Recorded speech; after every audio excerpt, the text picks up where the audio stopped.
আপনাদের ফ্রেন্ড সার্কেলের মধ্যে কিছু এরকম টাইপের ছেলে আছে, আছে আমি জানি, অবশ্যই আছে। কিরকম? দোস্ত একটা মেয়ে পটাই দে না রে। তারপর আবার বলবে, দোস্ত ওই মেয়েটা কে রে? কে হয় তোর? সিঙ্গেল নাকি? আবার যদি কোনো সময় রাস্তায় দেখে নিল, দোস্ত তোকে ওই দিনকে ওইরকম একটা গোলাপি কালার জামা পরে একটা মেয়েকে দেখছিলাম না, কে রে ওই? তোর কে হয় রে?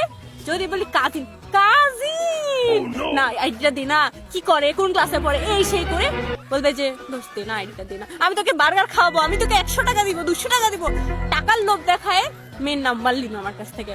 আবার করবে কি, যদি কোনো সময় ডে মারি কোনো বান্ধবীকে নিয়ে, আগে আমাকে ইনবক্স করে, ফার্স্ট ইনবক্স ওই করবে আমাকে, করে বলবে কি যে দোস্ত মেয়েটা কে রে, কোথায় বাসা, হ্যান করে আবার বলবে দোস্ত একটা মেয়ে করে। আর কোথাও ঘুরতে গেলে মেয়েটাকে, কোনো মেয়েকে ভালো লাগলে বলতে এক দোস্ত ওই মেয়েটা ওখানে বসে আছে, একা বসে আছে, মানে সিঙ্গেল মনে হয়, জানা দোস্ত একটু পটাই দে না, একটু পটাই দে না, মানে সারা মনে হয় যে সারা জীবনে যেন ভিখারি টাইপের একটা, বুঝতে পারলি? এরকম ভিখারি কেউ থাকে না কোনোদিন।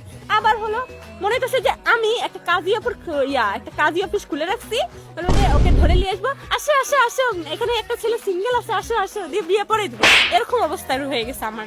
মানে যেখানেই যাবো ওই বলবে দোস্ত ওই মেয়েটাকে পড়ে দে না, ভালো লাগে না, বলতো আমি সারা জীবন সিঙ্গেল থাকবো, তোরা প্রেম করতেছিস, আমি কি প্রেম করবো না, এরকম করবে সবসময়।